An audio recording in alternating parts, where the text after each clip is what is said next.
So the only difference with curve sketching from all the stuff we found before is that when you do curve sketching, you want to find some points if you can. And so typically we look for the x-intercept and y-intercept first just to see if we can find those. So that's, and then everything else we can get from the first derivative, second derivative. So I'm going to go ahead and just take this and set it equal to 0. Oh. All right, so I'm taking the original function, I'm setting it equal to 0, and then how do I solve for x? I need to move stuff over. This is not a calculus question. This is like undo operations. Yeah, so, well, before that, I'm going to divide by -1, right? Okay, so that's not going to change anything. And then I can take it, and to undo the 2/3 exponent, I can raise it to the 3/2. Right? Raise both sides to the 3/2. Still not going to do anything. So now I have 2x minus 4 equals 0. X equals 2. So that means we have an x-intercept of 2, 0. It's handy, so that's a point that we can graph. Okay, and then we also want to take the original function and plug 0 in to find the y-coordinate. So negative 2 times 0, 0. So that's negative 4 to the 2/3. So I went ahead and did like negative 4 squared is 16. So that's negative, yeah, 16 to 1/3. So cube root is 16. I mean, it's fine. Say it again. Well, there's 4 2's in here. Yeah, so that would be negative 2 cube root 2. So you have a triple you can take out to the front. Yeah. Okay, so, and what I'll say is for today, you can go ahead and use calculators to get these types of decimals because I'm not going to give you one like this on a test. So, you know, you can use a calculator for it. This is really basic. The x-intercept is where y equals 0. Yes. Y-intercept is where x Yes. equals 0. Okay, so can somebody tell me what that decimal would be?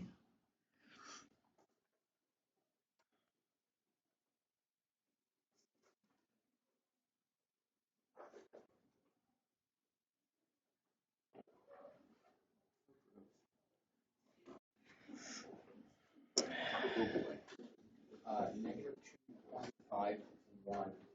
Oh, negative 2.52. Okay, so we have 2, 0, and then 0, negative 2.5-ish.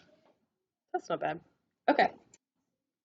So now let's go ahead and go through and find all the other things that we use calculus to do. So I have y prime equals. Let's do the unsimplified version first.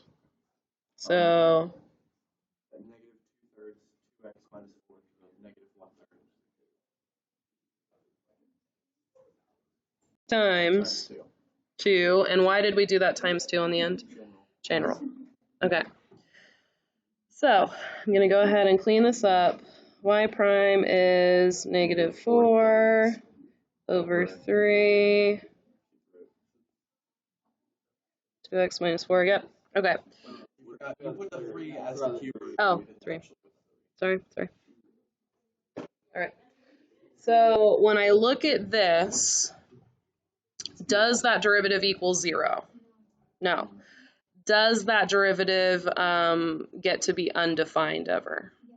Yes. For an x value of what? 2. If you plug 2 right in there, you get 4 minus 4. So we're going to say our critical number is 2.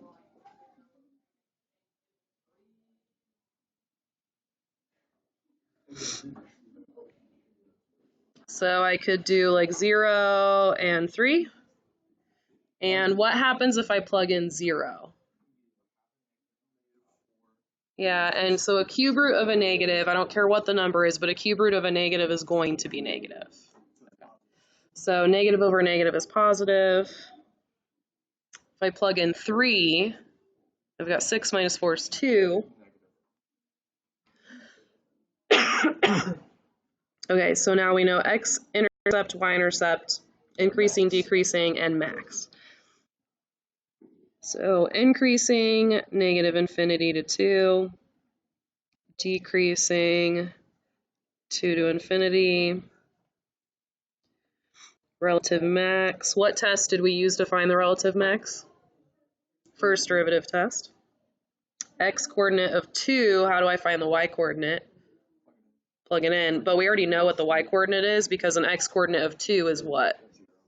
It's the x-intercept, so it's 0, so we don't have to find that again. Okay, so now let's go ahead and do our second derivative. So I'm going to look up here.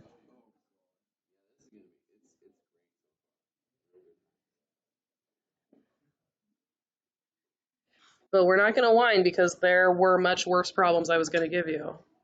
So you got the easy ones.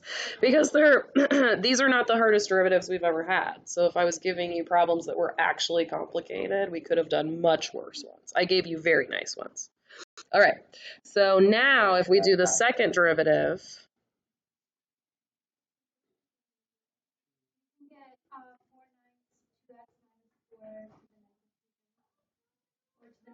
4 9 2x minus 4 to the negative, sorry, negative 4/3, and then we multiply that by 2 for the chain rule.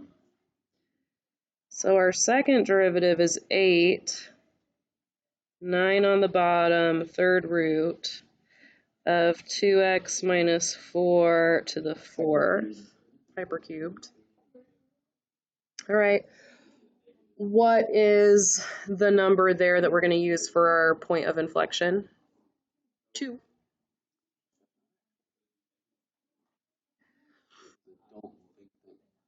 Okay, yeah, so if you look at this, because this is raised to the 4th power, no matter what you plug in, that's going to be positive.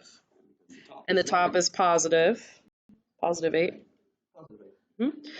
You multiply it by negative 1/3. Regular 1/3. Yeah. Oh, yeah. So there is no point of inflection, none. And we already said that no matter what you plug in, you're always going to get a positive. So what type of concavity will we always have? Concave up. So we're going to say that this is concave up from negative infinity to positive infinity. Okay. Now, one thing I said in the video that helps you draw these is that typically graphs have a certain amount of symmetry, right? I said that in the video, right? Okay. So if this goes to this and that's concave up, then we can be pretty sure that it's going to be symmetric on the other side, right? Because we knew that 2, 0 was a relative max. So we knew that that was a high point on the graph and it had to come back down again. Right? And we know that it had to be from negative infinity to 2 was increasing and then 2 to infinity was decreasing. It had to decrease and go somewhere. Does that make sense? Okay. So what am I going to do with this to make it so that it's concave up and increasing, concave up and decreasing? Yeah. But it's not a W. Yeah, it's like a cusp. Yeah. Yeah.